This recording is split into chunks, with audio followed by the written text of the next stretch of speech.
Chers amis internautes, bonjour, bon réveil à nouveau, bienvenue sur Free Week à présent. Pour le numéro d'émission de ce samedi, je suis avec Fidèle Agokun, comme à l'accoutumée. Il est promoteur de la ferme agricole La Puissance de l'Agriculture. Avec lui ce jour, on parle de la plante de laurier. Mais avant de le retrouver, j'aurais à vous présenter notamment la pensée et éveil qui vous parle ce jour des interactions humaines, comment il faut se méfier parfois de certaines ruses et de certaines malices. Juste après la pensée et éveil et la vertu des feuilles et des plantes, je serai avec notamment Juste Danwayong à l'état civil, connu sous le nom Prince Voyon. Il est prêtre de Fa, médecin socio-anthropologue. Il aura à nous entretenir sur la thématique suivante: médecine africaine et médecine conventionnelle, discordance et ou complémentarité. Ce sera dans la rubrique foi et astuces spirituelles. Juste après cette rubrique-là, dans la tribune virale, j'aurai à recevoir pour vous Marcel Azonissou. Il est entrepreneur, si on peut le dire ainsi. Il est également le président du groupement des importateurs des produits congelés du Bénin. Il sera face à Juste Danwayong. Ensemble, ils auront à nous entretenir sur la thématique suivante: la jeunesse à l'épreuve de l'illusion du gain facile, entre désenchantement du travail et déclin du respect des valeurs traditionnelles. Juste après cette causerie, chers amis internautes, on aura à suivre le zapping de la semaine, une coproduction de Constantine Awandinou, Francis Olafarami et de Quentin Komlamoussou. Et en fin d'émission, vous aurez droit à la rubrique à l'écoute de la diaspora. On ira avec nos amis de la diaspora, on va les écouter notamment sur les Béninois lambda qui ambitionnent notamment aller se construire à l'étranger. Ils nous diront également ce qu'ils vivent au quotidien à l'étranger, quel est le quotidien, et bien évidemment, ils auront à prodiguer quelques conseils à la jeune génération. Juste après le message du Centre national de sécurité routière CNSR, chers amis internautes, on se retrouve pour la pensée et éveil.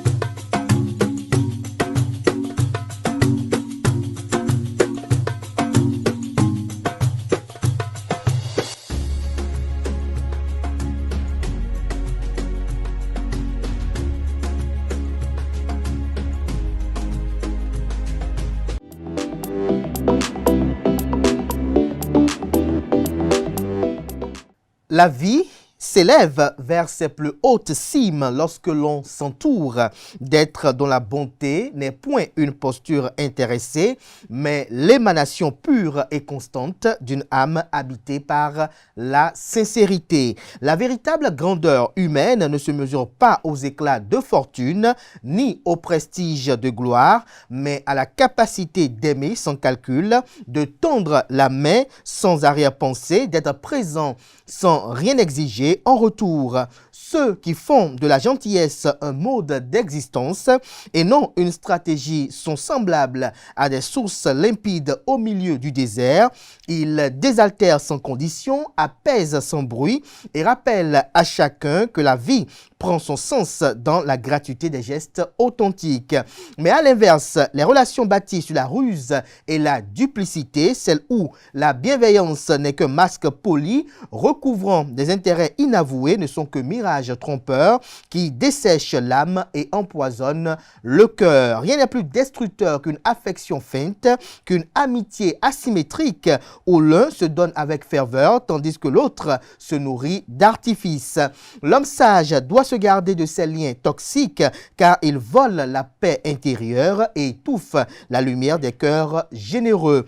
Heureux en vérité celui qui sait reconnaître et préserver les âmes véritables, car il découvre que la richesse la plus durable ne réside pas dans ce que l'on possède, mais dans la fidélité des compagnons qui embellissent le chemin. Et la vie ainsi vécue devient non plus une simple traversée, mais un héritage de lumière, d'amour et de vérité. Chers amis internautes de cette pensée du jour, je tenais à vous faire savoir et à vous rappeler le fait qu'il ne faut pas changer en raison notamment des événements de la vie, en raison de la méchanceté humaine, de l'ingratitude humaine, car faire du bien, être gentil doit être un mode de vie. Il faut noter qu'il y en a qui forcent la gentillesse, il y en a qui forcent la bonté parce que de façon intrinsèque, ils ne sont pas des personnes gentilles, de façon intrinsèque, elles ne sont pas des personnes bonnes. Et donc, lorsque vous êtes en relation avec de pareilles personnes, il faut faire preuve de prudence, d'attention et surtout de clairvoyance, parce que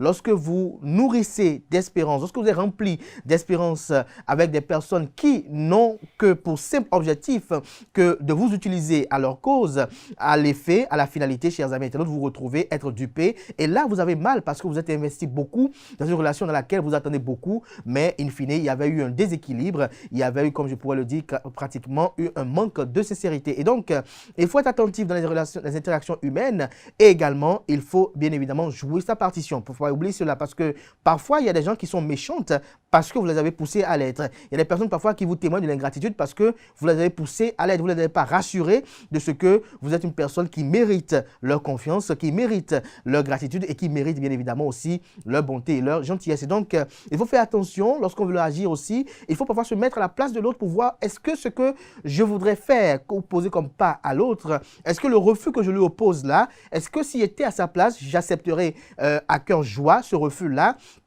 Essayez de connaître son partenaire et voir qu'est-ce qu'il aime, qu'est-ce qu'il n'est pas. Et parfois, à des moments donnés, même, je dirais ainsi, lorsque vous êtes en relation avec ces personnes qui parfois sont des narcissiques, des personnes narcissiques, si on peut le dire ainsi, des pervers narcissiques. En réalité, si je dois le dire, l'expression adéquate, je la sors finalement, si ce sont des pervers narcissiques. Lorsque vous êtes en relation avec ces personnes, parfois, il faut juste s'en tenir à ce pourquoi vous êtes liés et le reste, dites-vous, advienne que pourra. Si au cours de la vie, les circonstances de la vie, la providence, la nature, fait que cette personne vous fasse preuve de générosité et de gentillesse, donc remerciez l'Éternel. Mais si elle ne vous le fait pas, la vie continue. Parce qu'il ne faut pas occulter aussi une chose, que tout ce qui concourt dans cette vie n'est que circonstance voulue par le Créateur du ciel et de la terre, maître du monde visible et de l'univers invisible. Et donc, c'est à lui qu'il faut toujours implorer clémence, c'est à lui qu'il faut toujours implorer miséricorde pour que tout ce qui doit se produire dans notre destinée concourt à notre élévation, notre émancipation et notre éclosion sociale. Chers amis internautes, juste après le jingle suivant, on retrouve Fidèle Agokun dans la rubrique « Vertu des feuilles et des plantes ». Vertu des feuilles et des plantes. Fidèle Agokun, bonjour. Bonjour Kader. Merci d'être là. Merci de faire le sacrifice chaque samedi pour nous entretenir sur une plante. Ce jour, on parle de la plante de laurier. Tout à fait. Vous êtes là pour nous exposer les vertus commerciales et médicinales. Ah oui. À vous l'antenne. Bonjour et bienvenue pour cette nouvelle émission. Aujourd'hui, nous allons parler d'une plante naturelle. On appelle ce dernier le laurier, encore appelé laurier noble ou laurier sauce. Le laurier a pour nom scientifique Lauris nobilis, qui appartient à la famille des lauracées. Le nom laurus en latin signifie laurier.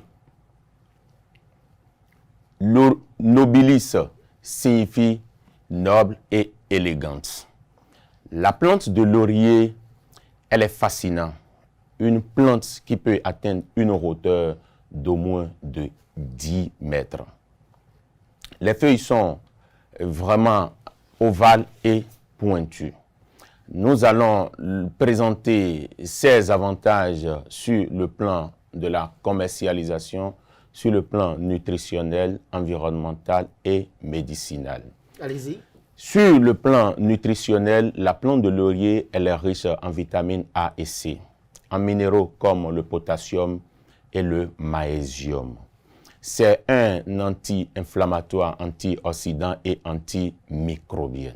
Sur le plan de la commercialisation, la plante de laurier est un atout aujourd'hui pour le producteur ou pour le promoteur qui peut toutefois se lancer dans sa production.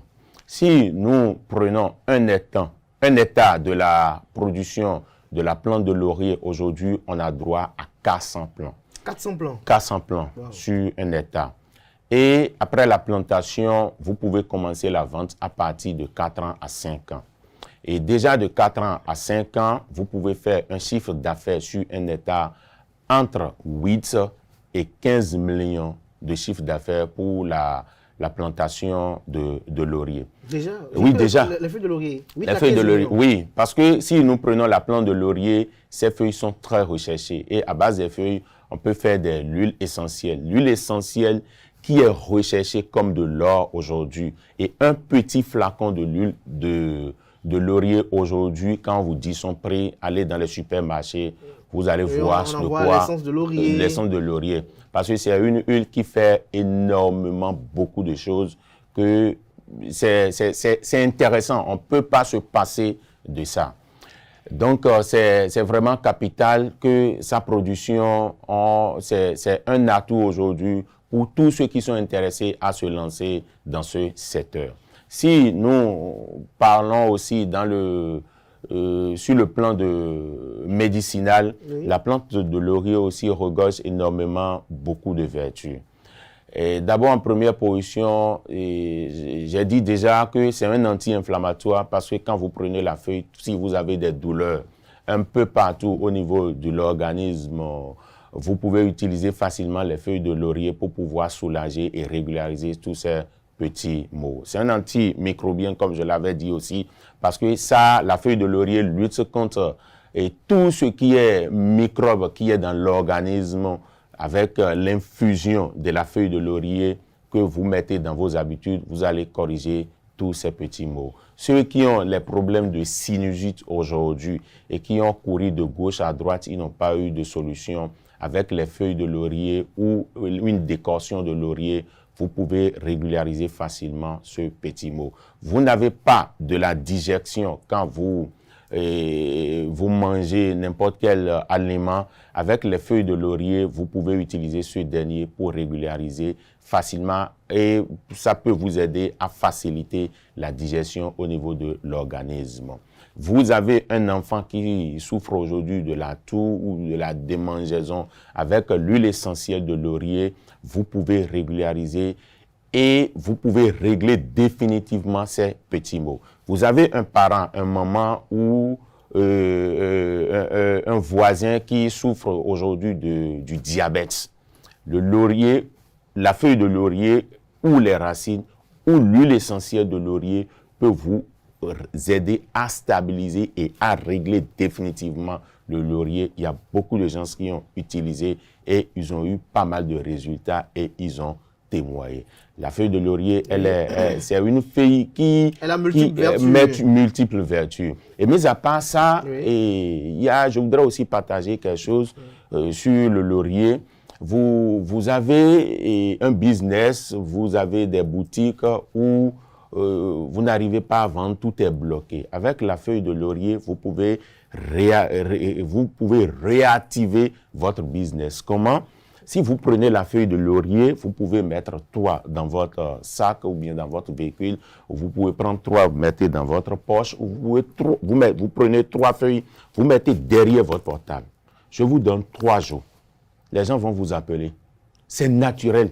Ce n'est pas de gris-gris, ce n'est pas quelque chose, c'est naturel. Ça active, c'est une feuille qui attire les vibrations positives quand vous l'avez. Ou bien vous venez à la maison le soir, vous commencez pas à sentir des mauvaises ondes ou vous voyez que ça ne va pas au niveau de votre chambre. Il suffit de prendre un peu 4 ou 5 feuilles de laurier que vous prenez un peu, vous mettez dans de charbon et vous mettez à quelque part dans votre coin ou dans les 4 côtés de votre maison, vous mettez 3 dans les 4 côtés. Tout ce qui est mauvaise onde, ça épule ces mauvaises ondes-là. Ça les éloigne. Ça les éloigne. Ça les épure. Donc, la plante de laurier, elle est vraiment terrible. Ou vous pouvez aussi prendre la feuille la feuille triturée et vous allez se désinfecter, vous allez se laver avec ça. Non, c'est très puissant. C'est très puissant. Oui, c'est très puissant, la feuille de laurier. Elle joue énormément beaucoup de rôles. Merci à vous, fidèles à Gokun. Je rappelle que vous êtes promoteur agricole, promoteur de la ferme agricole. Et je voudrais aussi en profiter pour dire que la petite saison est en cours maintenant. ou bientôt, ça va commencer maintenant. Ceux qui ont des domaines, des vastes domaines, et ils ne sont pas en mesure de clôturer ces domaines, c'est le moment d'en profiter. Nous disposons des graines de camp pêché et des jeunes plants qui est disponible au sein de notre entreprise. Nous sommes aussi disponibles sur Facebook, sur notre page Facebook ou TikTok, tout ce que vous voulez, ou tout ce qui est aussi semences agricoles que vous pouvez.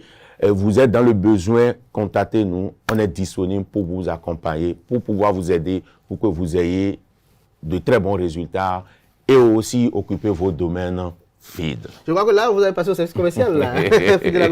Merci à vous pour ce sacrifice que vous faites pour nous chaque samedi, pour nous faire découvrir les vertus des feuilles et des plantes. Je rappelle que vous êtes promoteur agricole, promoteur de la ferme agricole, la puissance de l'agriculture. On parle du laurier. Je crois que le prof de fac qui va venir d'un instant à l'autre, peut-être va nous en dire également un peu plus sur le laurier. Je suis avec Juste Danwayon. C'est juste tout de suite, notamment dans la rubrique Foi et astuces spirituelles. Foi et astuces spirituelles, Juste Danwayon, bonjour. Bonjour. Je rappelle que vous êtes prêtre de Fa, médecin professionnel, si on peut le dire ainsi, oui. Socio-anthropologue. Avec vous, on parle de médecine traditionnelle et conventionnelle. Mais d'entrée de jeu, je vais vous poser une question sur le laurier. Vous êtes prêtre de Fa. Le laurier, quelle est sa symbolique pour vous et quelles sont les vertus que ce plant regorge, ou cette feuille regorge? Merci. Je salue tous les téléspectateurs ou les internautes qui nous suivent d'ici et d'ailleurs.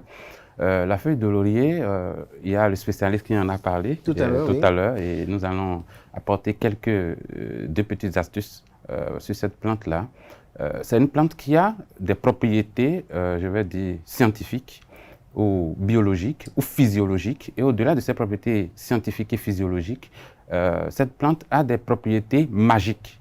Il a abordé les propriétés magiques lorsqu'il a fini de parler de ses propriétés scientifiques et physiologiques. Et je vais aller plus dans le sens des propriétés magiques. Oui. Cette feuille, il suffit juste de chercher de l'eau de mer. Et vous plongez 16 feuilles de laurier dans l'eau de mer et vous posez dans un coin de votre chambre. Oui. Vous laissez séjourner 48 heures ou 72 heures. Et lorsque vous allez vous laver, vous mettez un peu de cette eau dans votre eau de bain, vous lavez avec, ça purifie et ça vous désenvoûte. Ça purifie, ça vous désenvoûte. Ça vous désenvoûte et ça vous permet d'accéder à des opportunités qui hier n'étaient pas accessibles. Après cela, il a dit qu'on peut utiliser ça sous forme d'encens. Pour l'utiliser sous forme d'encens, on peut aussi ajouter du sel. Oui. Vous pilez les feuilles de laurier, vous ajoutez du sel et vous utilisez sous forme d'encens. Dans ce sens-là, ça renvoie tout ce qui est esprit maléfique, tout ce qui est mauvaise onde dans votre chambre, dans votre concession, ça les dégage et ça permet de garder la maison pure. Vous pouvez poser les feuilles de laurier 3 ou 7 sous votre oreiller, vous dormez dessus, ça rend votre sommeil paisible. Vous n'êtes pas hanté dans votre sommeil. Donc, c'est une plante qui a trop de vertus sur le plan physiologique et aussi sur le plan magique. Au niveau du fa, est-ce que vous n'utilisez pas le laurier? Le laurier, à cause de ses propriétés magiques que nous venons d'exposer, nous l'utilisons en combinaison avec d'autres feuilles pour faire des bains de purification. Pour faire des bains de purification. Quelle autre feuille, par exemple? Avec le basilic, par exemple, avec l'hysope, par exemple. Cette feuille est en combinaison pour faire des bains de purification. De purification. Ouais. On va y revenir peut-être un de ces 4 jours, là, par rapport à d'autres vertus, par rapport au rituel d'expiation, de propitiation, si on peut le dire ici. Mais ce jour, on parle de médecine traditionnelle, de médecine africaine, autant pour moi, et médecine conventionnelle, discordance et ou complémentarité. D'entrée de jeu, dites-nous, qu'est-ce qu'on peut sous-entendre par médecine africaine? Merci. Je voulais faire apporter la correction déjà lorsque vous étiez en train de sortir médecine traditionnelle. Parce que lorsqu'on parle de médecine traditionnelle, c'est un peu trop péjoratif et ça diminue un peu la grandeur de cette médecine-là. Parce qu'on a tendance à le ranger dans un vocal plus archaïque. Mais lorsqu'on parle de médecine africaine, ça lui donne toute la valeur qu'il faut et en même temps, ça montre la zone dans laquelle cette médecine est valorisée, qui est l'Afrique. Lorsqu'on parle de médecine, d'abord de façon générale, c'est la science qui nous permet de conserver et de traiter l'organisme. Mais lorsqu'on parle de médecine africaine, il y a 2 côtés qu'il faut aborder parce que parfois, il y a des erreurs qui sont perçues dans cette médecine-là. Lorsqu'on parle de médecine africaine, il faut percevoir dans cette médecine-là le côté pharmacopée et le côté spirituel pur. En d'autres termes. En d'autres termes. Oui, allez-y. Parce que lorsqu'on parle de médecine africaine et on se limite seulement à l'utilisation des plantes, des décoctions pour traiter, ce n'est pas seulement à ça qu'est limitée la médecine africaine. Parfois, cette pharmacopée échoue et on est obligé d'aller vers la médecine spirituelle pour apporter solution à certaines maladies. Je m'explique. Lorsqu'on parle de maladie, c'est un déséquilibre dans l'organisme, du point de vue conventionnel. Mais en médecine africaine, lorsqu'on parle de maladie, c'est un déséquilibre de l'organisme et de l'esprit. Oui. Parce que la médecine africaine reconnaît l'individu comme 3 entités. Il y a le corps que nous possédons, il y a l'esprit et il y a l'âme. L'âme, c'est la fusion, c'est le lien qu'il y a entre l'esprit et le corps. Il faut quand même apporter à ceux qui nous suivent cette clairvoyance par rapport à l'existence de l'esprit. Je vais donner 2 exemples qui vont montrer qu'il y a cette existence sur laquelle s'appesantit cette médecine-là pour apporter un traitement. Le premier exemple est que Cadet est couché dans son lit. Merci pour l'exemple illustratif. Oui, oui. À Cotonou, Cadet est dans son lit, mais dans un rêve, Cadet se retrouve peut-être à Parakou avec Dr Juste et on est en train de causer. Alors qu'il est couché dans son lit à Cotonou. Ça suppose que l'organisme de Cadet, le corps de Cadet est dans son lit, mais quelque chose a voyagé en Cadet et aller découvrir quelque chose. Donc, c'est cet instrument-là, cette entité-là qui a voyagé et qui a laissé le corps de Cadet dans son lit, mais qui est allé découvrir des choses ailleurs qu'on appelle l'esprit. Ça, c'est le premier exemple. Le deuxième exemple, on prend l'exemple d'un individu qui s'appelle Paul, par exemple. Lorsqu'il est vivant et on dit Paul, il répond oui. Lorsque Paul répond oui, qu'est-ce que la médecine nous a enseigné? La médecine nous dit que lorsqu'on dit Paul, c'est un influx, c'est un courant d'air qui est envoyé. Ce courant d'air rentre dans l'oreille. L'oreille est divisée en 3, il y a l'oreille externe, l'oreille moyenne et l'oreille interne. Lorsque ça rentre dans l'oreille interne, il y a quelques appareils là, la cochlée, le vestibule, qui transforment ce message et l'envoient dans le cerveau. Paul sait déjà, depuis son bas âge, qu'on l'appelle Paul. Donc, dès que ça va dans le cerveau, il y a une étude neurologique dans le cerveau qui sort le mot Paul et qui renvoie à l'oreille. Et c'est en ce moment que l'oreille entend Paul. Et lorsque l'oreille entend Paul, Paul répond oui. Lorsqu'on appelle un individu, c'est tout ce mécanisme qui se passe avant que l'individu ne réponde oui. Mais Paul est décédé et le corps de Paul est là. On dit Paul, Paul, il ne répond pas. L'oreille est là, l'oreille externe est là, l'oreille moyenne est là, l'oreille interne est là. Mais si Paul ne répond pas, ça suppose que lorsque Paul était vivant, ce n'était pas son corps qui répondait. Parce que tout ce qu'il y a dans le corps ou sur le corps qui doit participer à cette réponse, tout est là. Le cerveau est là, les neurones sont là, l'oreille interne est là, la cochlée est là, le vestibule est là. Mais on dit Paul, Paul ne répond pas. Ça suppose qu'il y a quelque chose en Paul, lorsqu'il était vivant, qui lui permettait de répondre. Mais au moment où il est décédé, cette entité-là a quitté le corps de Paul. C'est quoi? L'esprit. L'esprit, merci. Donc, lorsqu'on parle de maladie, la médecine africaine ne considère pas la maladie seulement comme un déséquilibre du corps. Mais on considère la maladie comme un déséquilibre du corps et de l'esprit. C'est cela qui fait la particularité de cette médecine et qui fait même la particularité entre la pharmacopée et la médecine spirituelle. C'est ça qui nous plonge dans le domaine des envoûtements, des ensorcellements, des malédictions. Et tout ça peut causer des maladies, des pathologies qui ne sont pas forcément des pathologies qui concernent uniquement le corps, mais qui concernent et le corps et l'esprit. Donc, quand on parle de médecine africaine, il faut comprendre par là que cette médecine repose sur des procédés, des connaissances qui vont apporter des solutions à un déséquilibre du corps, de l'esprit et ou du corps et l'esprit. Et ou du corps et l'esprit. Alors, parlez-nous de la médecine conventionnelle, avant qu'on revienne tout à l'heure. La médecine conventionnelle, pour vous, c'est quoi? Lorsqu'on parle de la médecine conventionnelle, je l'ai déjà dit, la médecine tout court, c'est la science qui permet de maintenir un corps sain. Mais lorsqu'on va en médecine conventionnelle, c'est des techniques, des méthodes. C'est une science qui se base sur des preuves cliniques, scientifiques. C'est une médecine qui est plus cartésienne. Donc, c'est scientifiquement, pas des preuves, pas des études cliniques, qu'on sort des procédés, à part ces procédés, des consensus.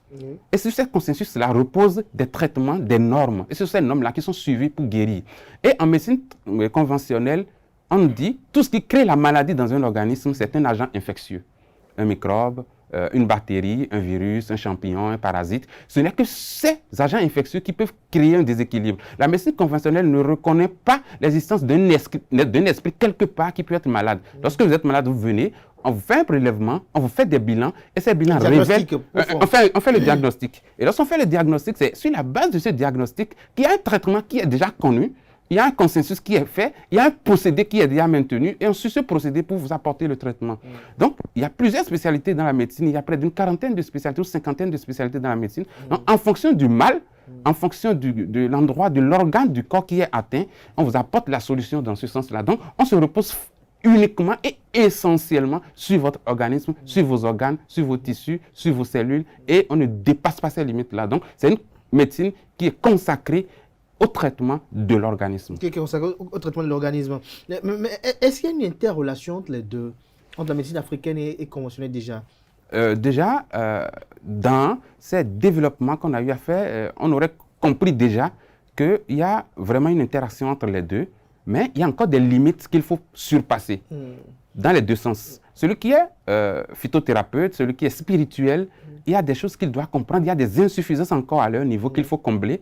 Et dans le même sens, celui qui est médecin aussi, il y a des insuffisances aussi qu'il faut combler. C'est ce qui explique même aujourd'hui plus ou moins l'échec de la médecine conventionnelle en Afrique. Puisque en Afrique, au-delà de notre organisme qui est atteint, on a encore des pathologies qui viennent, mais qui ne sont pas des pathologies spirituelles. Qui sont des pathologies spirituelles. Justement, tout à l'heure, vous avez dit que la médecine conventionnelle, elle est basée sur des théories, sur des choses vérifiées. Alors, l'africaine, elle n'était pas basée sur ces théories, des choses vérifiées? Elle est basée sur des choses vérifiées, mais du point de vue spirituel, c'est quelque chose qui n'est pas perçu, qui n'est pas vu. Qui n'est pas vu. Et lorsque la médecine conventionnelle ne voit pas, ne voit pas de façon concrète cette chose-là, on a parlé de l'esprit tout à l'heure, l'esprit, on ne voit pas l'esprit, mais on voit sa manifestation. Donc, la médecine traditionnelle, ou la médecine africaine plutôt, se repose sur cette théorie-là et apporte des solutions. Et c'est pour ça que l'OMS, dans la définition de la médecine traditionnelle, a parlé des connaissances basées sur l'expérience. Donc, l'OMS reconnaît que la médecine africaine apporte des solutions, mais qui sont basées sur l'expérience. Parce qu'ils ont compris finalement qu'il y a des chirurgiens qui ont opéré des gens et dans l'estomac de ces gens, on retrouvait des grains de tamariné.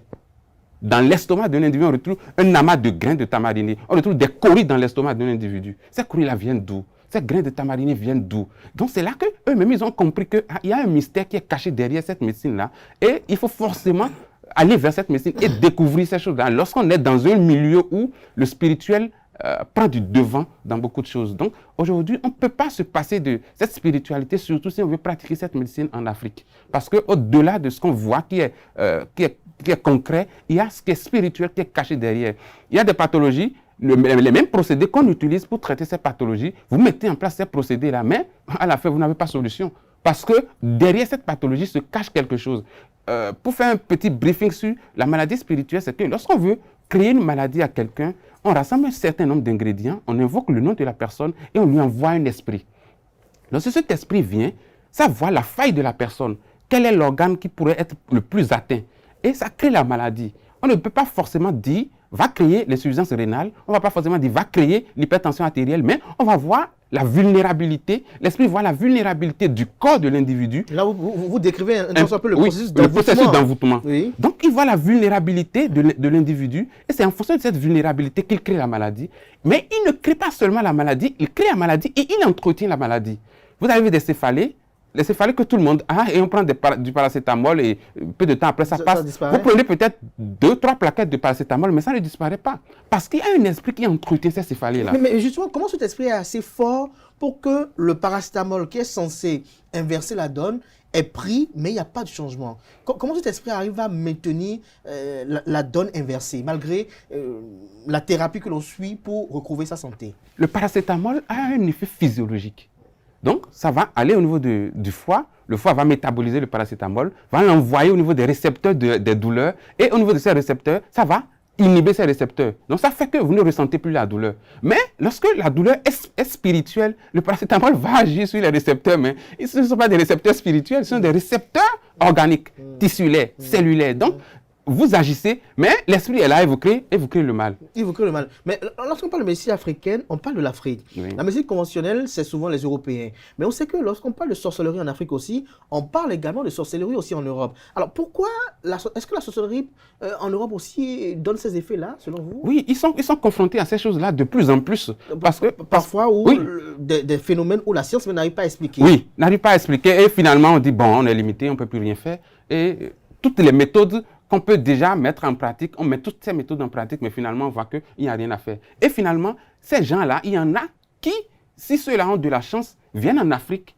Et il suffit de faire quelques travaux spirituels, ceux-là sont désenvoûtés. Et les mêmes méthodes qui étaient pratiquées hier sans apporter solution, on pratique à nouveau ces mêmes méthodes et on a solution à ces pathologies-là. Donc, à un moment donné, lorsque l'esprit est atteint, il faut forcément guérir l'esprit avant de passer à la guérison du corps. Mais est-ce que ces deux médecines-là, africaines et traditionnelles, peuvent, africaines et conventionnelles, oui, est-ce qu'elles peuvent jouir d'une complémentarité ou elles ont une discordance? On ne peut pas parler de la discordance, on va juste parler de la complémentarité parce que oui, c'est de là qu'on va tirer profit. Puisque celui qui sait que lorsqu'il est malade, il peut avoir une maladie naturelle et il peut avoir une maladie spirituelle, celui-là, il est mieux édifié par rapport à celui qui se dit oh, bon, quand je suis malade, c'est forcément mon corps qui est atteint, qui ne pense pas à un moment donné à l'esprit. Cela va nous amener dans le sens où celui qui est médecin, il doit comprendre qu'à un moment donné, il peut y avoir des pathologies qui seront d'ordre spirituel et il sera limité dans ces procédés qu'il connaît. Celui qui est spirituel aussi, parfois, il doit savoir que parfois, ce n'est pas forcément tout qui est spirituel. D'ailleurs, ce n'est pas tout qui est spirituel.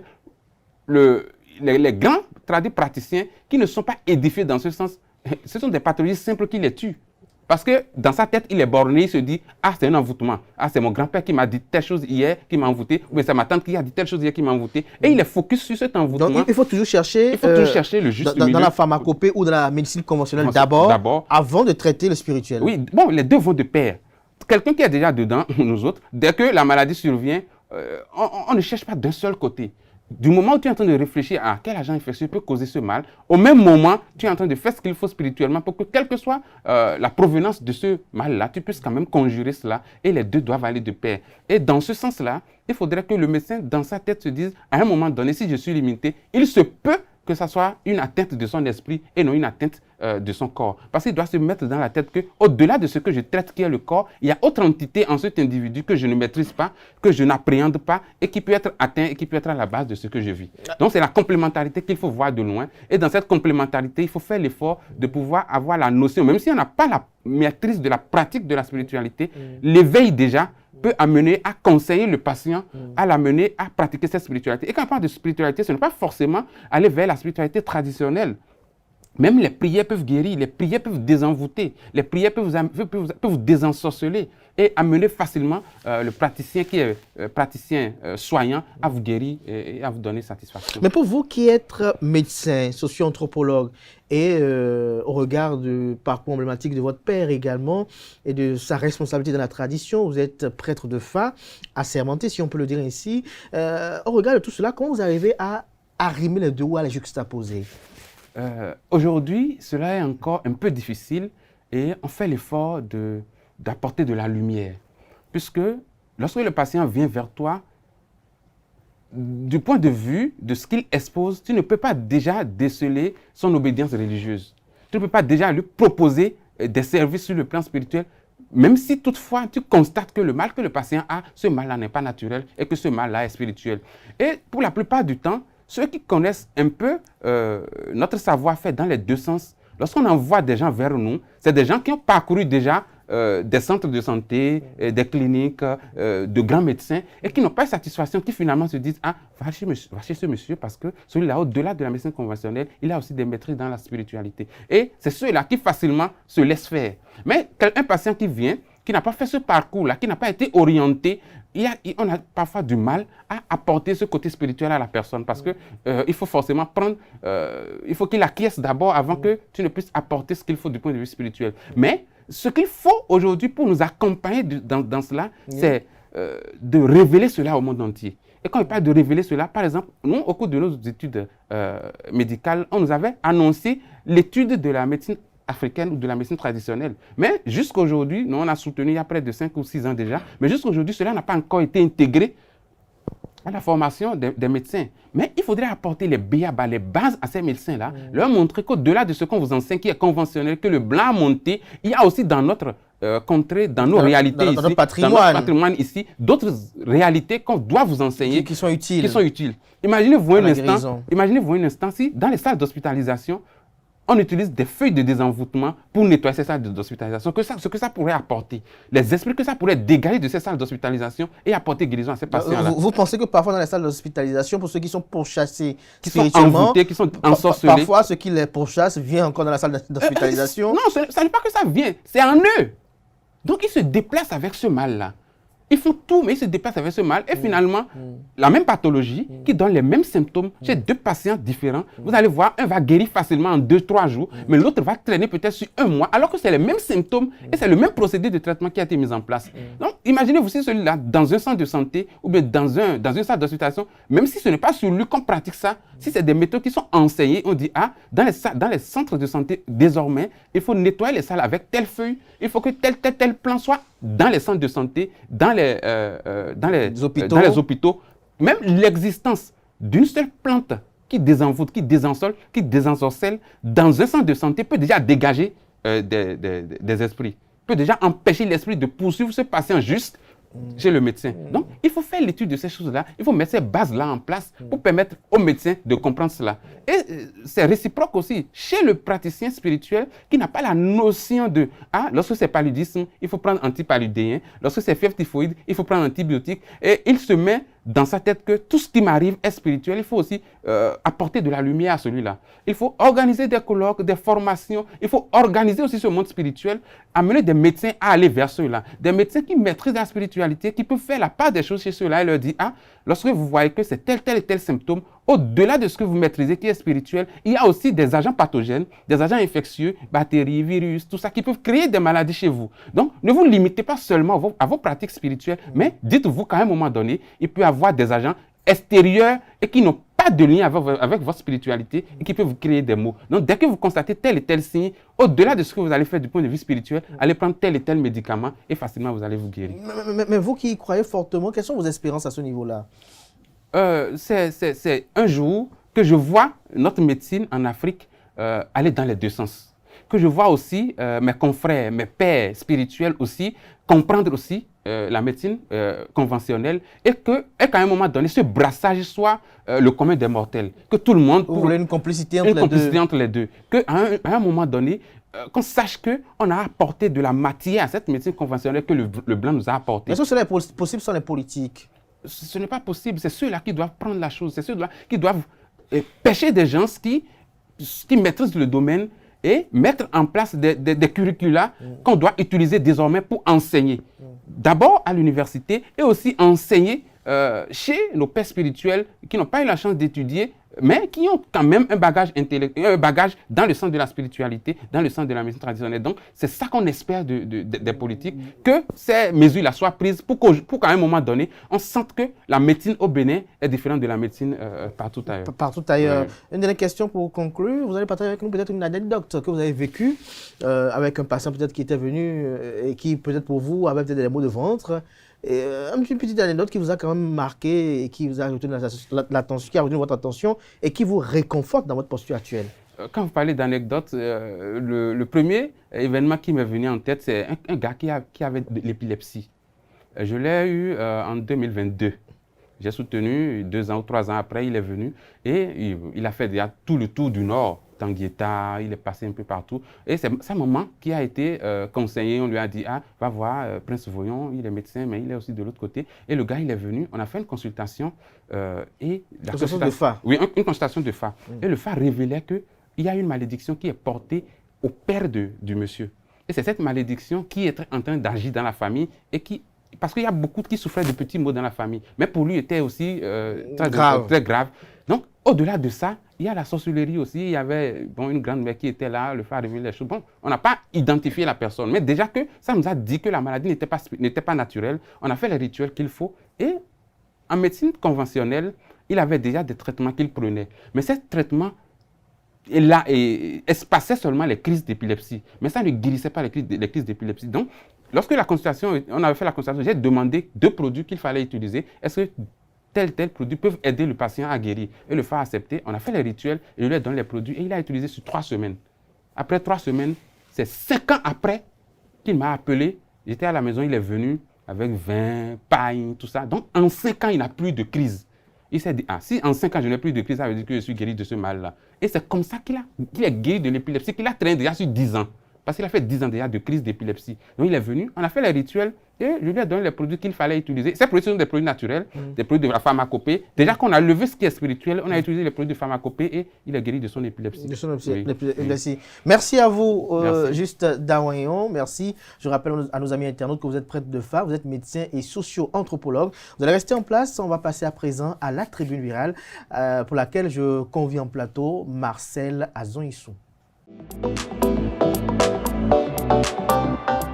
La tribune virale, la jeunesse à l'épreuve de l'illusion du gain facile entre désenchantement du travail et déclin du respect des valeurs traditionnelles. Marcel Azon-Issou, bonjour. Bonjour, monsieur le journaliste. Merci d'avoir accepté l'invitation. Merci pour l'humilité. Merci beaucoup. Merci de m'avoir accepté dans votre studio. Je rappelle que vous êtes entrepreneur, vous êtes le président du groupement des importateurs des produits congelés du Bénin. Permettez-moi de lever le voile sur mon identité. D'accord. Je suis Marcel Azon-Issou, opérateur économique, PDG de la société NESH. Je suis en même temps président des importateurs des produits congelés du Bénin. Merci. Merci pour l'honneur.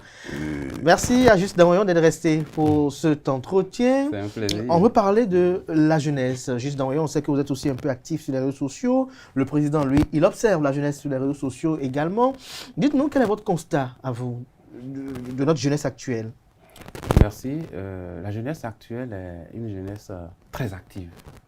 Et quand on parle de cette activité et de ce dynamisme de la jeunesse aujourd'hui, ça va dans plusieurs sens.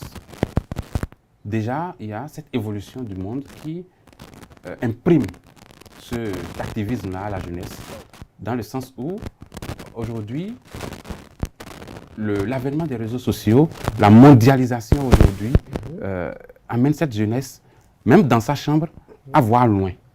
Puisque par le passé, un jeune européen qui peut-être à 17 ans fait des exploits, ces exploits ne sont pas à la lumière du monde. Mais aujourd'hui, tu es dans ta chambre, mais tu vois les exploits de ce jeune européen à 17 ans qui a peut-être déjà des milliards dans son compte, qui a déjà une vie de luxe. Déjà de ta chambre, tu peux arriver à percevoir cette vie-là de ce jeune-là. Et l'humain veut toujours aller vers le meilleur. Le jeune aujourd'hui, quand il voit ça, il se dit « Ah, il faudrait que je change, il faudrait que je fasse le nécessaire pour atteindre ce niveau-là. » Donc, on convoite celui-là qui est ailleurs, on convoite celui-là qui est de l'autre côté, sans savoir toutefois les réalités qu'il vit, sans savoir toutefois d'où est parti plutôt sa fortune, d'où est parti ce tesson-là de ce jeune-là. Donc, cela amène le jeune africain qui est ici à, dans cette convoitise-là, se dit « Ah, il faudrait que je fasse tout. » Il faut que je fasse cette phrase de « il faut que je fasse tout » l'amène parfois dans des dérives, l'amène parfois à aller vers des pratiques qui ne sont pas des pratiques saines. Donc, cet activisme aujourd'hui n'est plus tout le temps positif, mais c'est aussi tout le temps, c'est pour la majeure partie du temps négatif. Quand on parle de négativité, c'est que ça amène ce jeune-là à aller vers des activités plus ou moins illicites, à faire des pratiques qui ne sont pas des pratiques commodes.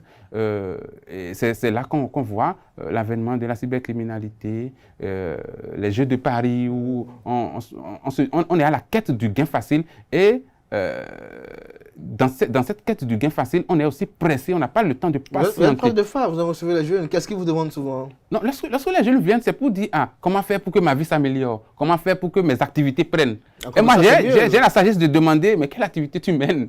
Parce que un jeune de 17 ans qui vient, qui dit qu'il veut que ses activités s'améliorent, alors que jadis, c'est à 25 ans. Vous ne connaissez aucune activité. À 25 ans ou à 30 ans. Il n'a pas aucun métier. C'est ça. Vous êtes étudiant, peut-être vous venez d'avoir le bac et vous venez consulter pour dire je veux voir comment faire pour que mes activités s'améliorent. Mais il y a des jeunes qui viennent, même à 17 ans, ils sont déjà restés auprès de papa, ils sont restés auprès de maman. Et au-delà de leurs études académiques ou de leurs études universitaires, ils ont quand même un savoir-faire derrière cela qui leur permettent quand même de gagner leur vie. Dans ce sens, on est obligé d'accompagner. Même celui qui n'a pas d'activité, qui dit qu'il veut évoluer, on lui demande quelles sont tes perspectives, quels sont tes projets. Et en fonction de ces projets, on a la facilité d'accompagner dans ce sens-là. Donc, c'est le fait de vite accéder au gain, le fait de devenir autonome qui amène cette jeunesse d'aujourd'hui à être plus active. Plus active. Marcel Azon-Issou, quelle est votre opinion sur la thématique en débat? Très bien, monsieur le journaliste. C'est une bonne question. comme le thème, c'est la jeunesse béninoise, alors, on peut être un peu parallèle d'une manière ou d'une autre. On est d'accord?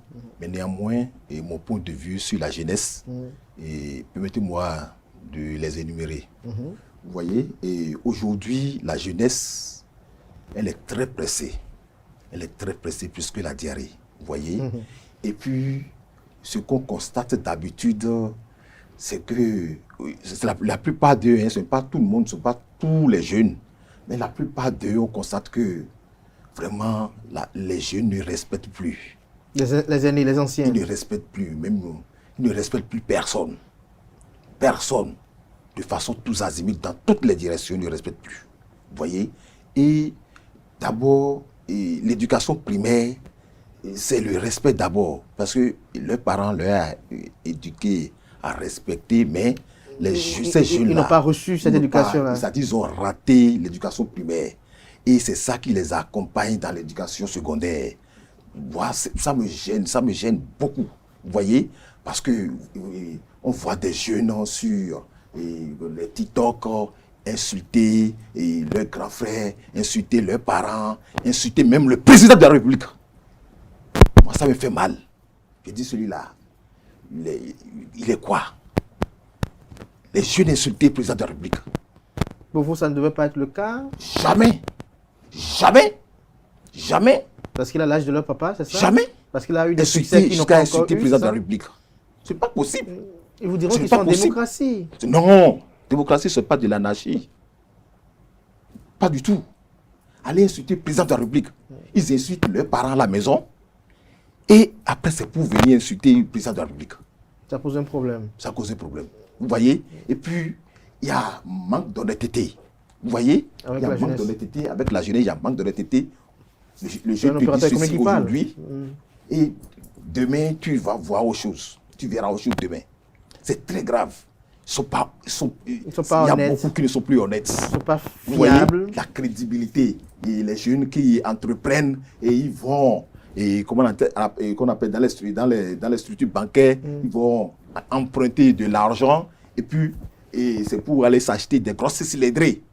Au lieu de faire face à ce pourquoi ils sont allés prendre de l'argent, non. Ils vont sur les parcs ou bien je sais quoi, et ils prennent des grosses cylindrées pour dire bon, ils sont riches. C'est pas ça. C'est pas ça. Vous voyez, ce n'est pas du tout ça. Ce n'est pas du tout ça. Vous voyez, ils sont plus endurants.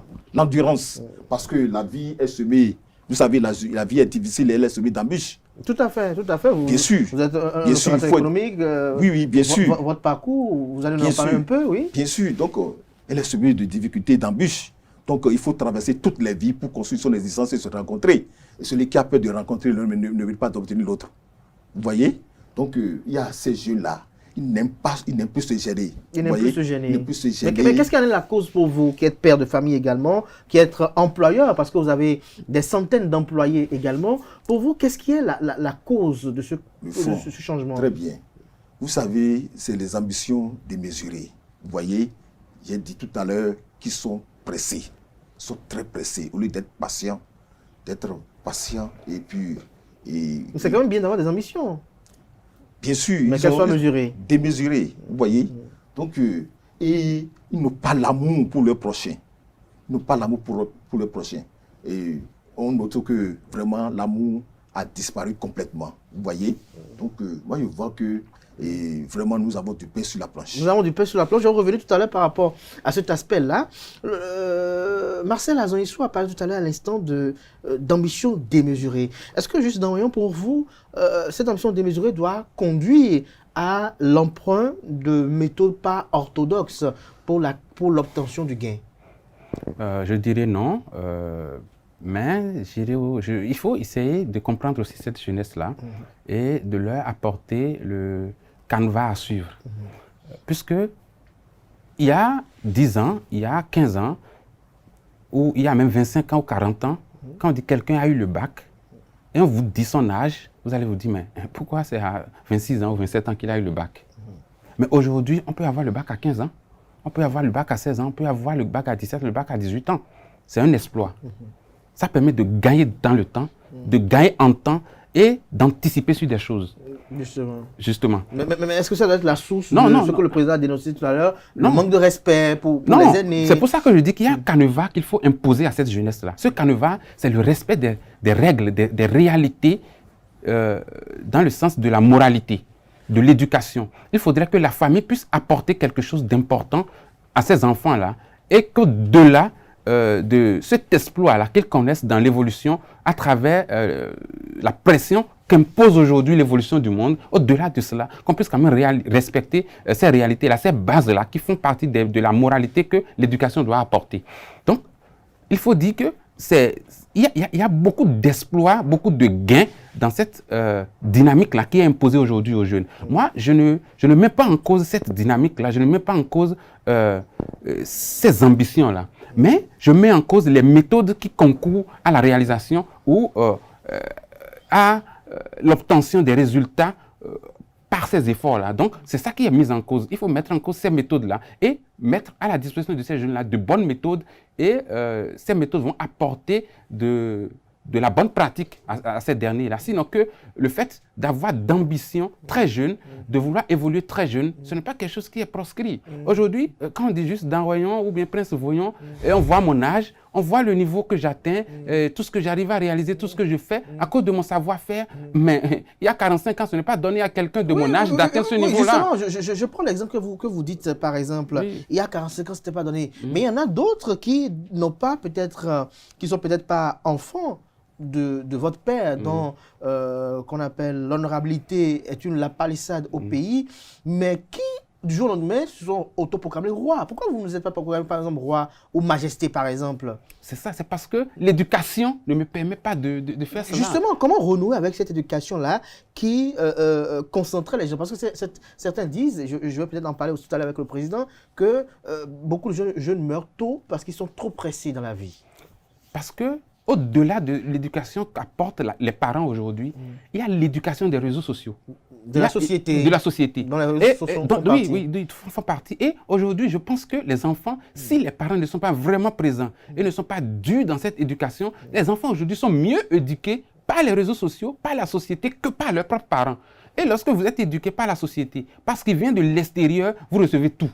Le parent, quand il veut vous éduquer, il sait faire la part des choses. Il sait ce qu'il faut vous apporter, à quel âge il faut l'apporter et comment il faut l'apporter. Mais les réseaux sociaux ne vous connaissent pas ni d'Adam ni d'Ève, ne savent pas quel âge vous avez, ne savent pas dans quel domaine vous excellez, dans quel domaine vous êtes, et quel genre de personne vous êtes, mais on vous jette tout dessus. Donc c'est à vous de faire la part des choses avec l'accompagnement des parents pour recevoir de la bonne éducation. Et c'est cette éducation qui va vous permettre, malgré votre évolution précoce, malgré le niveau que vous atteignez précocement, de faire la part des choses et de savoir comment fonctionner et renouer maintenant avec ces bonnes pratiques que vos parents vous ont inculquées, ces bonnes habitudes que vos parents vous ont inculquées.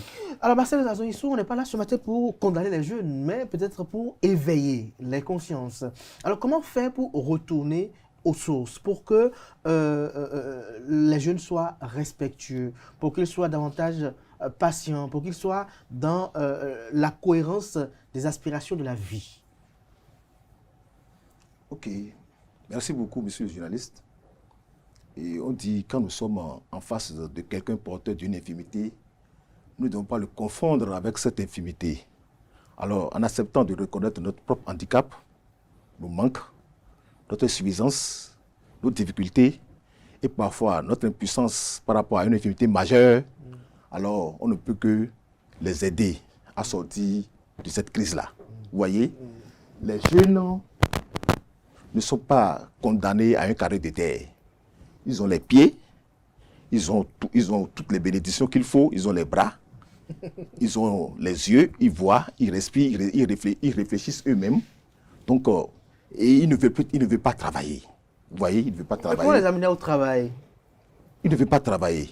Si, il y a longtemps... Il y a des travail du jour en tant qu'opérateur économique. Vous savez... Avec les jeunes, vous avez lancé des embauches qui ne sont pas soldées correctement, ou bien vous avez des entreprises d'embauche? C'est bien. Et je peux vous dire que le seul moyen assuré de réussir sa vie est de rendre un service meilleur, plus grand que celui qu'on attend de soi, quelle que soit la tâche. Quelle que soit la tâche. Aujourd'hui, par exemple, vous voyez un jeune, vous lui demandez, bon, vous demandez un service, bon, Et il vous rend le service. C'est comment faire pour vous grouiller en même temps et devenir riche en même temps. C'est ça qu'il cherche. Vous voyez, alors que ce n'est pas ça. Vous voyez, ce n'est pas du tout ça. Donc, je disais que vraiment, ça reste beaucoup de choses à faire. Sinon, pour ramener les jeunes à l'ordre. Parce que quand je vois à des moments donnés, j'ai peur des jeunes. Et il est question, et ce que moi je dis souvent à mes amis qui ont à peu près mon âge, je leur dis souvent, conseillez vos enfants, dialoguez avec eux. Parce que il faut que les parents dialoguent avec les enfants.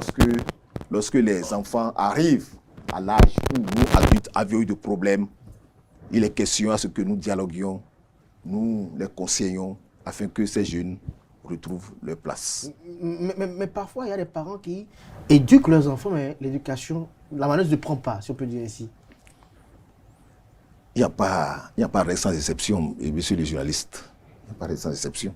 Il n'y a pas règle sans exception. Il y a aussi des jeunes qui font le procès à des aînés comme vous de ne pas vouloir aider les jeunes, de rester toujours dans une sorte de traditionnalisme, à les pousser dans, j'allais dire, une sorte de servitude. C'est-à-dire qu'on ne veut pas que les jeunes grandissent, par exemple. C'était dit ça, que vous ne voulez pas les aider, vous ne voulez pas leur montrer le chemin, comme on le dit ici. Ok. Merci, monsieur le journaliste. Merci, monsieur le journaliste. Je dis bien, merci, monsieur le journaliste. Ce sont des jeunes fainéants. C'est des jeunes fainéants. Et je peux vous dire que s'ils attendent, ils vont attendre en vain. Ils vont attendre en vain. Ils vont attendre en vain. Qu'ils comptent sur eux-mêmes. On est d'accord? Moi, je peux vous dire que... Vous avez commencé comment? Moi, je peux vous dire que... Vous avez commencé comment? Mais oui. Attendez, monsieur le journaliste. Oui. Je peux vous dire que... moi, j'ai 3 ans quand j'ai perdu mon papa. On est d'accord? Je ne le connais pas. On est d'accord? Je suis rentré dans la vie démographique, comme ça. Donc, c'est la loi démographique qui nous a enseigné beaucoup de choses. Qui nous a éduqués. Qui nous a éduqués. On est d'accord? Et on a compris aussitôt qu'il faut rapidement se prendre en charge. C'est comme ça. Donc, les jeunes, on n'a pas eu de conseillers. Quand les gens disent, si j'avais de conseillers, j'aurais fait ceci, j'aurais fait cela, c'est faux. Eux-mêmes, est-ce qu'on réfléchit à leur place? On réfléchit à leur place, ils réfléchissent, ils voient tout. Ils ont toutes les bénédictions qu'il faut. Et pire encore, souvent quand vous voyez un accident, par exemple, quand un accident survient, par exemple, vous voyez les jeunes, au lieu d'aller au secours, d'aller sauver les accidentés, ils sont là à filmer sur les réseaux sociaux, à faire ceci, à faire cela. Alors que Dieu leur a donné la main pour que ceux-là puissent les utiliser pour faire de bonnes choses. Juste on note quand même dans les interventions de Marcel Azongisou qu'il est quand même très ferme et il déplore cette jeunesse-là, si on peut le dire ainsi, un peu inconsciente, qui ne fait pas preuve d'humanisme. Oui, je pense que c'est bien, c'est salutaire d'aller dans ce sens-là. Mais dans le même temps, il faut apporter la solution. Je pense que c'est apporter la solution qui est important. Et moi, lorsque je suis face aux jeunes, je donne mon propre exemple. Je dis, je suis jeune comme vous. C'est vrai, j'ai eu la chance de grandir auprès d'un père qui m'a éduqué et qui m'a donné un savoir-faire. Mais je ne me suis pas arrêté à ce savoir-faire puisque on m'enseignait le phare, on m'enseignait la médecine traditionnelle. Mais je me suis dit, au même moment qu'on m'enseignait ça, mon père, dès que vous êtes malade, il vous envoie vers le major. Pour dire, va là-bas, va faire un prélèvement, il va voir si c'est palu, bien si c'est infection, si c'est si. Bon, mais quand on va là-bas, on sort quelque chose et on fait un diagnostic et on traite. Au même moment, mon papa, il faisait aussi des consultations, il faisait des rituels. Donc, je me suis dit, ça veut dire qu'il y a une insuffisance chez mon père. Du moment où il ne peut pas me prendre en charge de façon holistique, c'est sûr qu'il a une insuffisance. Donc, il faudrait que moi, en tant que fils, pour prendre cette relève-là, que j'aille chercher cette insuffisance-là. Donc, il faut qu'on réfléchisse dans ce sens-là. Il faut qu'on réfléchisse dans la quête d'aller vers ce qu'on n'a pas, ce qu'on peut donner plus tard à ceux qui sont autour de nous, ce qu'on peut vendre plus tard à ceux qui sont autour de nous, pour quand même évoluer d'un pas au-delà de ce que les parents ont fait déjà et suivre toujours les pas de nos aînés, de nos parents, de nos devanciers. Dans ce sens-là, on ne va pas perdre la boussole. On sera toujours dans la même logique, dans la bonne logique, dans une bonne dynamique. C'est de ça qu'il est question, c'est de ça que parle monsieur Marcel. Et il a eu beaucoup d'expérience et lorsqu'il parle, on sent dedans l'expérience, on sent du point de vue du vécu et on sent aussi toute la colère et tous les sentiments désagréables qu'il éprouve déjà à l'endroit de ces jeunes qui continuent d'être inconscients. Aujourd'hui, on a la chance d'avoir beaucoup de moyens que nos parents n'avaient pas. L'Internet aujourd'hui, les réseaux sociaux. Justement, il y a Internet, il y a cette chance-là, je ne vous coupe peut-être pas, mais on constate, vous êtes par exemple prêtre de phare, vous êtes jeune également, mais il y en a qui n'ont peut-être pas votre stature, mais qui font d'affront aux aînés. Tout à l'heure, vous avez dit qu'il faut marcher dans les plats des aînés. Mais vous êtes sur la toile, vous voyez parfois les gens qui parfois affrontent les aînés, parfois disent non, il ne faut pas écouter tel aîné, on peut faire comme ceci, qui parfois désacralisent ce que les aînés ont eu à construire par le passé. Et c'est ça qu'il faut, c'est de ça que parle M. Marcel, c'est des choses qu'il faut combattre. Parce que ceux-là qui sont dans cette logique-là, ils sont dans des dérives. Ce sont des dérives. Et ces dérives, quoi qu'on dise, il y a l'évolution du monde, mais la nature demeure la nature. Et quand on dit nature demeure la nature, il y a des lois. Lorsqu'on enfreint à ces règles-là, lorsqu'on enfreint à ces lois-là, il y a toujours des coups bas, il y a toujours des regrets après. Un aîné aujourd'hui, que tu malmènes, que tu sabotes, que tu insultes, demain, dans 5 ans, ou bien dans 5 ans ou dans 10 ans, c'est peut-être le fils de cet aîné-là que tu vas croiser peut-être sur ton chemin. Mais du moment où tu as insulté déjà son papa par le passé, il ne va pas te faire cadeau. Donc, on crée facilement comme ça des embûches sur son chemin. Donc, je pense que cette jeunesse aujourd'hui doit prendre conscience et profiter positivement de tout ce qu'on a comme outils aujourd'hui. Profiter positivement de tout ce qu'on a comme matériel aujourd'hui qui nous permettent aujourd'hui d'aller plus loin, le plus rapidement possible. D'aller même plus loin que nos aînés. Ce que M. Marcel peut-être a construit pendant 10 ans, un jeune aujourd'hui peut construire peut-être en 5 ans. À cause des moyens qu'il aura, à cause de tout ce qu'il aura comme instrument, comme élément, comme fini aujourd'hui. Il doit garder en tête qu'il ne doit pas se taguer de cela pour peut-être... Pour insulter M. Marcel, parce que pour dire ce que lui a fait en 10 ans, moi il a fait en 5 ans, et l'insulter, non. Mais il doit apprendre que le monde évolue et aujourd'hui le monde nous offre beaucoup plus de moyens pour aller plus facilement et plus rapidement. Donc c'est dans ce sens-là que les jeunes doivent évoluer aujourd'hui. Cette jeunesse aujourd'hui doit prendre conscience dans ce sens-là et se dire, tout ce qu'on a à disposition aujourd'hui, il faut l'utiliser à bon escient. Marcel Azoïsou, c'est un honneur de vous avoir sur ce plateau. Avant de venir au conseil que vous avez à prodiguer à la jeunesse, j'aimerais vous poser la question de savoir, il vous a fallu combien d'années pour vous retrouver président du groupement des importateurs des produits congelés du Bénin? Ok. Notre âge, c'est combien d'années? 21 ans. 21 ans. Et Marcel Azoïsou nous sommes dans notre 21e année. Marcel Azoïsou a combien d'années dans l'entrepreneuriat? Ok. Ça fait 21 ans que je suis dans ce business. D'accord? Je peux vous dire que j'ai commencé par le désordre et retrouver l'ordre plus tard. D'accord? C'est-à-dire, c'était quoi le désordre? Je n'ai pas commencé. Je suis un vendeur de produits congelés, je suis poissonnier. Je n'ai pas commencé avec une chambre froide de façon grandiose, non. J'ai commencé, je suis allé à Zongo, que vous connaissez correctement, à Cotonou ici, et je me suis acheté un petit congélateur qui peut garder 4 cartons, 4 cartons, 3 cartons. Et puis, j'ai commencé l'activité avec une maudite somme de 30 000 francs. Vous voyez? Donc, je peux vous dire que l'homme peut quitter 0 pour aller à euro si et seulement si il est conscient. Et vous êtes à la preuve. Vous voyez? Donc, il faut avoir une détermination. Si nous sommes là aujourd'hui, c'est grâce à notre détermination, notre dévouement, nos sacrifices et notre capacité de rêver loin. Capacité de rêver loin. Alors, quelques conseils à la jeune génération. Qu'est-ce que vous recommandez à la jeune génération pour peut-être avoir vous comme modèle? Quelques conseils. Ok, je dirais à la génération, à la nouvelle génération d'être patient et de compter leurs bénédictions avec plaisir, avec patience. Sinon, vous savez, pour aller au conseil, d'abord, je peux dire d'abord que même la langue que nous avons là, la langue, elle n'est pas là seulement pour faire passer de la salive. Non, Et la langue nous permet de parler, de prier, de faire tout. Mais et elle a aussi d'autres fonctions. Avec la parole, avec la parole, les paroles peuvent apaiser les mauvaises humeurs, réconforter le déprimé, stimuler celui qui abandonne et gagner le malheureux, réchauffer le solitaire, louanger le valeureux, encourager le vaincu et enseigner à l'ignorant. Vous voyez? Donc, toutes ces bénédictions, nos jeunes, ils ont oublié toutes ces dons de Dieu. C'est des dons de Dieu. C'est des dons de Dieu. Il y a des gens qui n'arrivent même pas à parler. Vous comprenez? Mais quand même, Dieu nous a donné tout ça là pour qu'on puisse parler. Et les gens utilisent de façon fantastique et fantaisiste. Ce que moi je déplore. Vous voyez? Donc, si c'est pour clore le jeu, je peux pour donner des conseils pour qu'on finisse avec cette histoire. Je peux le dire. Comment on appelle? Il y a une loi. Oui. Il y a une loi. Oui, je vous écoute. Que je maîtrise et qui n'a jamais. Laquelle? Et qui n'a jamais échoué.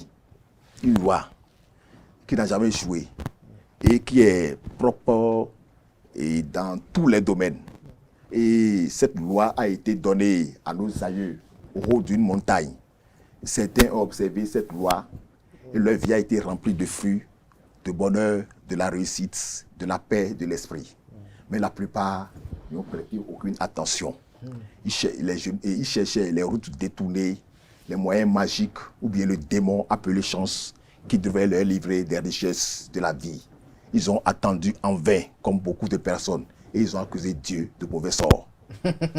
Et donc, la loi est simple, qu'on soit jeune ou vieux, roi ou mendiant, homme ou femme, blanc ou noir, tous peuvent employer ce secret à leur avantage. Parmi tous les discours, tous les écrits, toutes les règles traitant de la réussite et de la manière de l'obtenir, il y a une seule méthode qui n'a jamais échoué. Quiconque vous demande de lui rendre un service, rendez-le 2 fois. Et c'est ça qui va vous apporter au-delà de tout ce que vous imaginez dans vos rêves.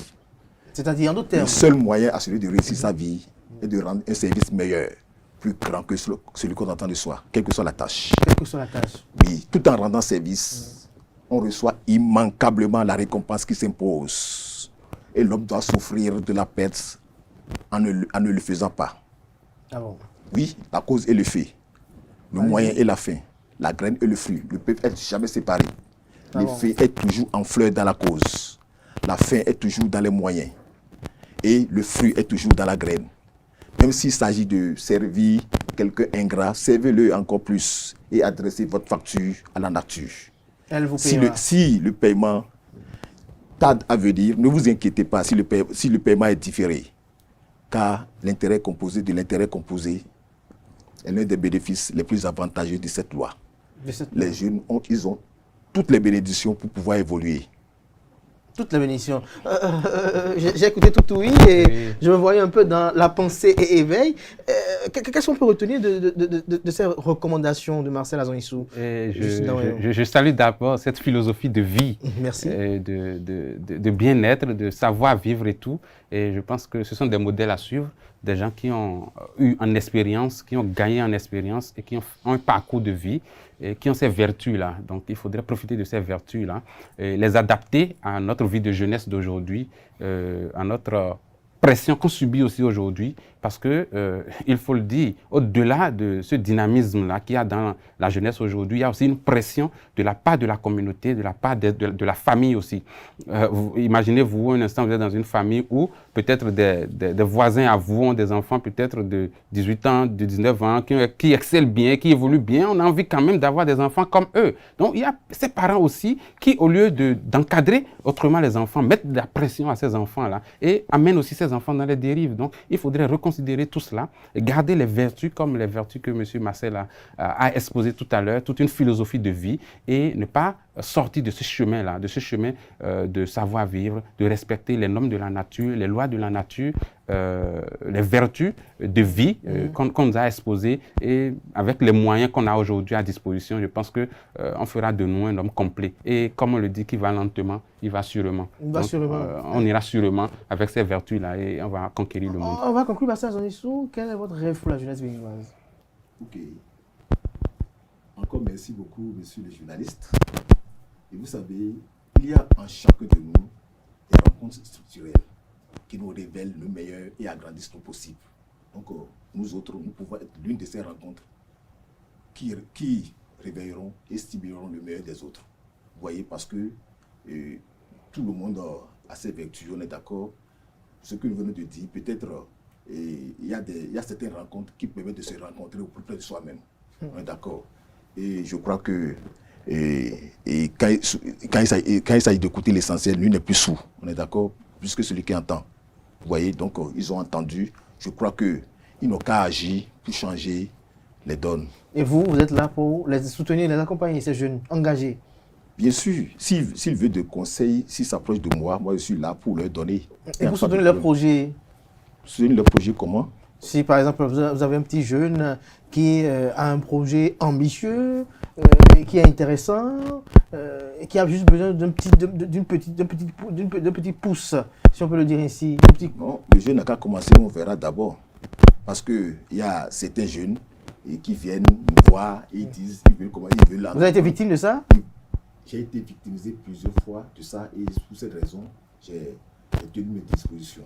Ah bon, ils sont venus vous voir comment? Ils disent qu'ils ont des choses et machin. Et puis quand on les accompagne, le lendemain ils disparaissent. Ah bon? Vous voyez, et beaucoup. Aujourd'hui, il est question que ces jeunes, il faut qu'ils soient à l'œuvre d'abord. Vous verrez avant que vous puissiez les accompagner. Tout à l'heure, Marcel Azongisso a dit quelque chose quand même d'intéressant. Il y a beaucoup de jeunes qui, par leur mauvais comportement, ont fermé la porte à de bonnes volontés comme ça. Parce que vous voyez ce qu'il vient de décrire, des jeunes qui viennent, qui disent ah voilà, je dois faire ci, je dois faire cela, et on lui donne l'argent, et après, il disparaît comme ça du jour au lendemain. Ça veut dire que désormais, le prochain ne pourra plus en bénéficier.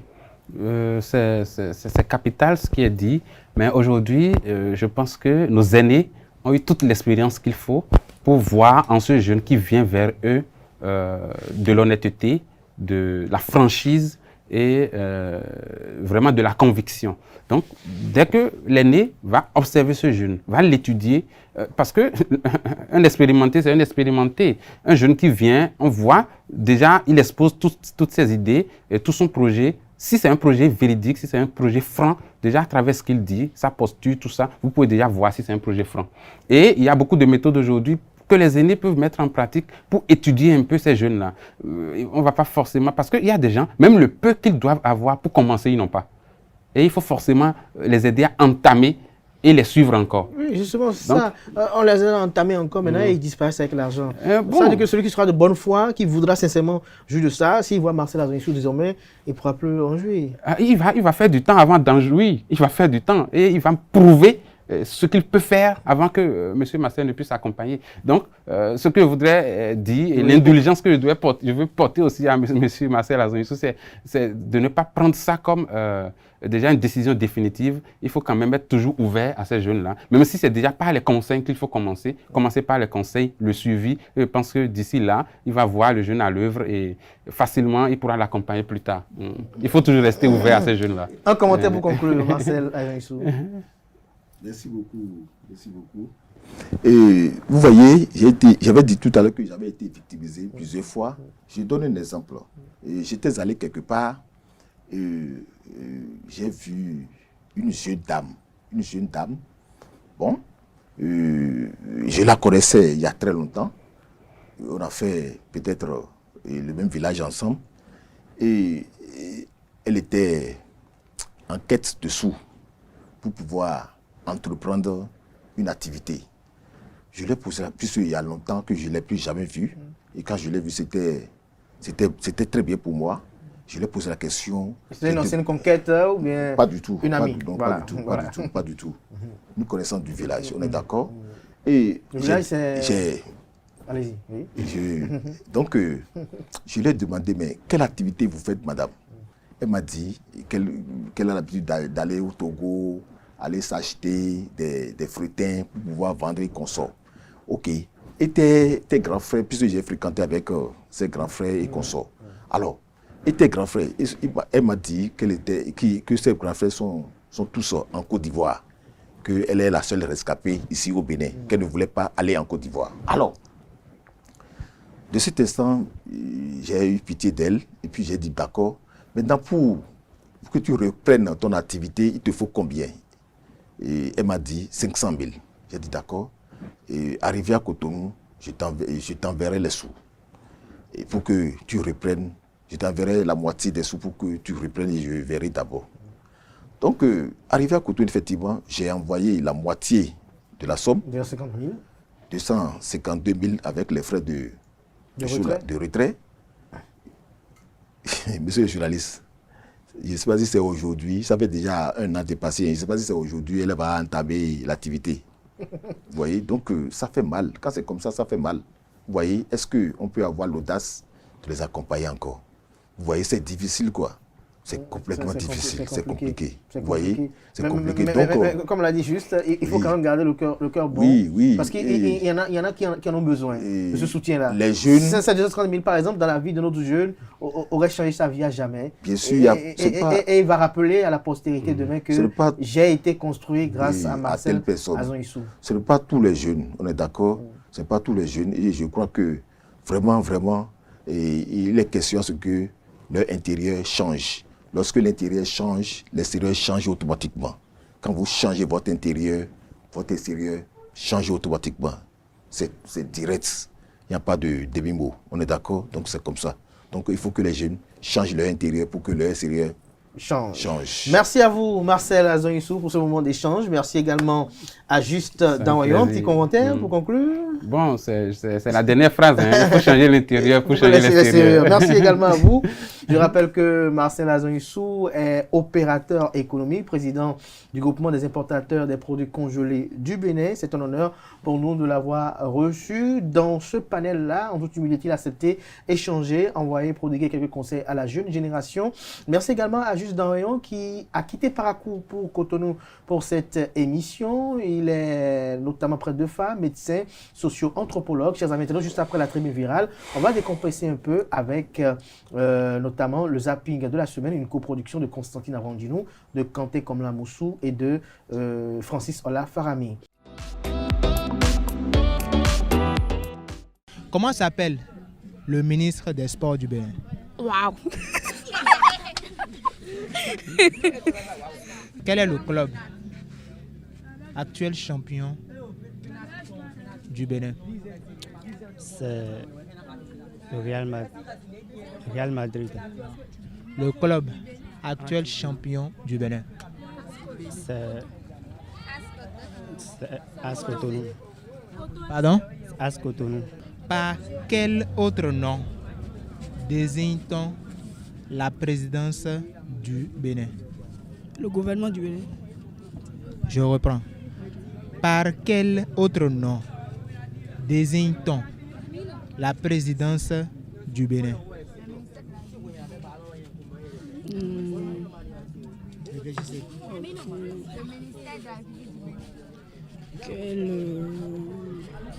Le gouvernement de la République du Bénin.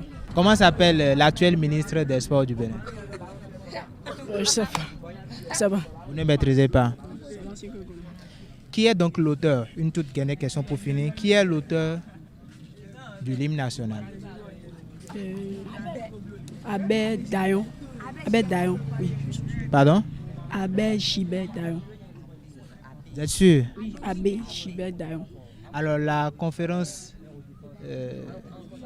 a eu lieu en quelle année au Bénin? La conférence des forces vives de la nation. 1990. 1990. Et qui est le premier président après la conférence des forces vives de la nation? Nicéphore Soglo. Vous allez nous définir le franc CFA. Le franc CFA. Je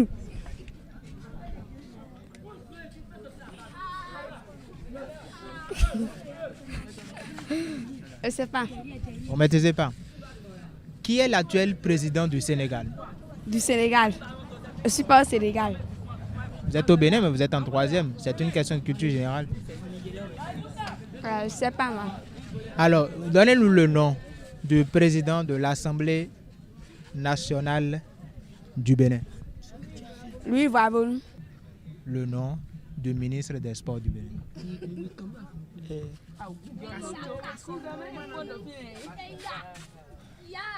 Moi, je ne sais pas. Vous ne maîtrisez pas? Non, je ne maîtrise pas. Alors, qui est le maire de la ville de Cotonou?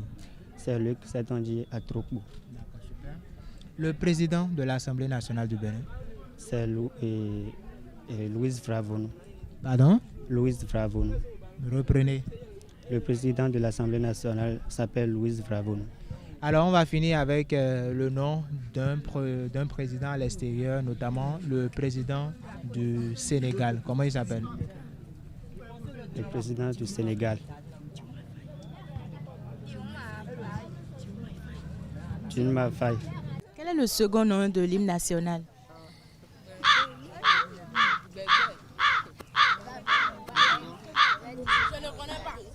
Enfant du Bénin debout. Qui a composé l'hymne national? Gilbert Dayon. Quelle est la capitale économique du Bénin? Porto Novo. Et la capitale politique?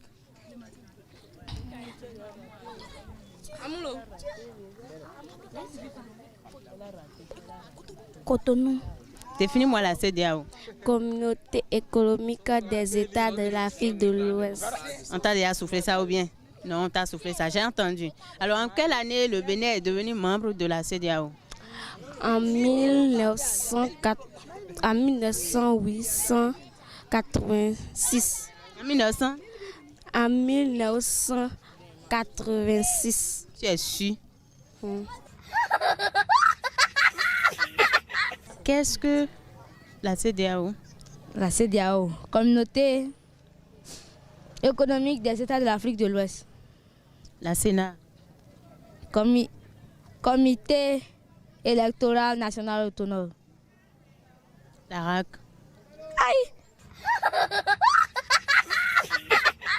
Aïe!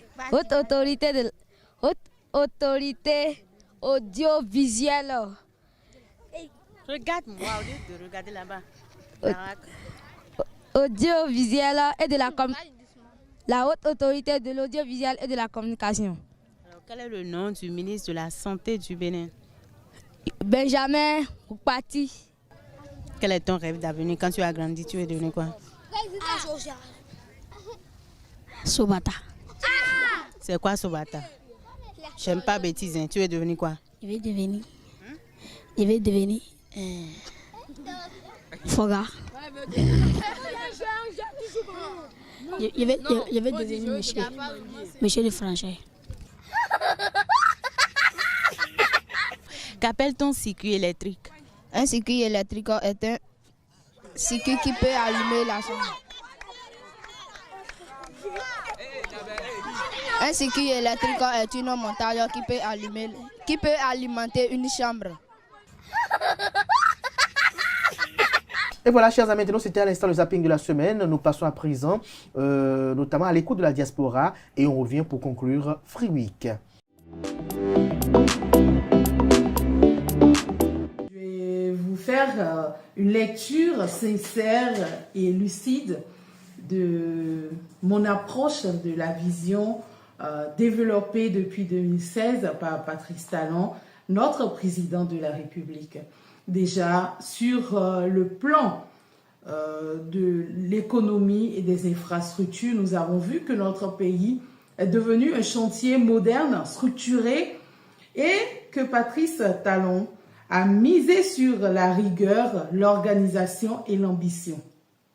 Les routes bitumées, les hôpitaux rénovés, les lycées techniques, les logements sociaux, les marchés modernes, et j'en passe. C'est toute l'ossature de notre pays qu'on redessine au jour le jour.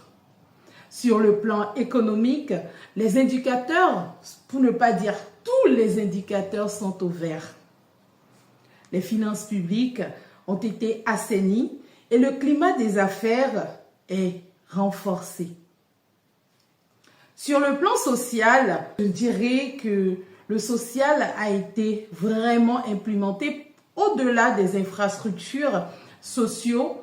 Nous voyons quand même le projet Arche qui qui s'est implanté et qui prend racine de plus en plus. Nous avons également les microcrédits, spécialement le microcrédit à la FIA, qui permet aux femmes de s'émanciper au jour le jour. Les filets sociaux ont également vu le jour. L'éducation nationale se redresse et plus d'enseignants, des meilleures conditions d'apprentissage sur des grèves qui ont disparu pour permettre à nos apprenants d'avoir une bonne qualité et surtout une assiduité dans leur apprentissage. Pour finir sur ce volet, nous avons une valorisation progressive du mérite qui se constate, oui, à travers la suppression des examens frauduleux. Sur le plan culturel et patrimonial, le Bénin rayonne à nouveau. Les retours des trésors royaux, les musées, festivals, valorisation des artistes, oui, notre culture devient un outil de développement enfin. Et notre patrimoine est de plus en plus une fierté vivante. Sur le plan sécuritaire, face au terrorisme, le Bénin n'a pas reculé. Le président Patrice Talon a renforcé l'armée, modernisé les équipements de sécurité, sécurisé davantage nos frontières. Aujourd'hui, au Bénin, la souveraineté n'est pas un slogan, c'est une réalité stratégique portée avec lucidité et efficacité. Pour parler de la politique, elle a été assainie. Fini les boutiquiers politiques. Aujourd'hui, au Bénin, être un acteur politique, c'est servir l'intérêt général, pas cultiver le désordre. L'opposition a sa place, bien sûr, mais elle doit être proposante, constructive et courageuse. Plus de passe-droit, plus d'impunité. La République a retrouvé ses règles. En ce qui concerne notre diaspora, pour nous qui sommes à l'extérieur du Bénin, un pas immense a été franchi.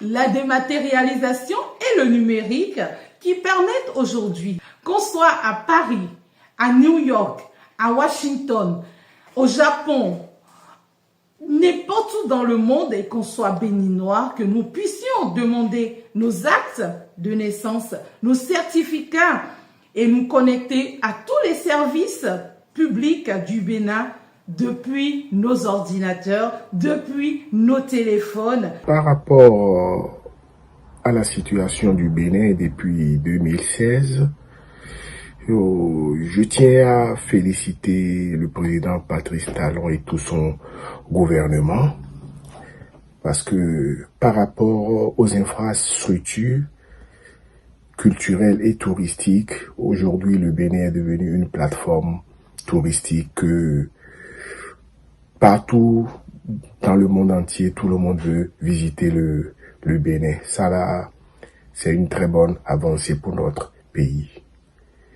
L'autre chose aussi est que par rapport à la situation socio-politique pour 2026, moi je demanderais très humblement au président Patrice Talon la relecture du code électoral. Parce que ce code électoral est vraiment chrysogène.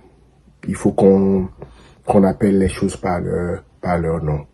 Parce que nous n'allons pas mettre près de 30 milliards dans une élection et que ce serait un fiasco. Ce n'est pas bon à dire. Il faut qu'on se dise ça pour que le président Patrice Talon, parce que la façon dont nous, de la diaspora, nous voyons le président Patrice Talon fait peur à tout le monde dans le pays. Il fait peur à tout le monde, même aux hommes de son propre clan. Même aux hommes de son propre clan, ce n'est pas bien. Il doit ramener la balle à terre pour que les choses soient refaites. parce que comme ça, le Bénin serait un pays paisible. Vous voyez un peu. Et l'autre chose aussi est que même si le président pouvait prendre une ordonnance, l'amnistie, pour permettre aux exilés de rentrer au pays. Parce que si vous vous souvenez, le président Patrice Talon aussi a été exilé. Et il disait dans des émissions que le pays lui manque. Ceux-là aussi en exil, le pays leur manque. Donc, je le prierai très humblement, très respectueusement de les gracier pour qu'il rentre au pays. Parce que le Bénin a besoin de tous ses enfants pour le construire. Et ceux qui sont en prison aussi, politiquement, ils n'ont qu'à avoir pitié d'eux et les libérer. Parce que c'est ce qui ferait de lui un grand homme. C'est ce qui ferait du président Talon un grand homme. Et je demande la paix pour mon pays, le Bénin. La paix et la paix. C'est tout pour Free Week de ce samedi. Merci pour l'attention. Portez-vous bien. Belle suite de programmes sur Euzai TV. On se retrouve demain dimanche avec ma collègue Billy Gaïlaïbi. On reçoit pour vous Boukara Mbadaro, qui est membre du bureau politique du Parti politique Union progressiste Le Renouveau. Il est également président de la Fondation Conscience Citoyenne. Il est membre du cabinet du président de l'Assemblée nationale, Louis Béounou-Vlavonou. Avec lui, on parlera des enjeux, notamment des élections générales de 2026 et des défis qui s'imposent au duo de 2026. Ce sera demain à 8h.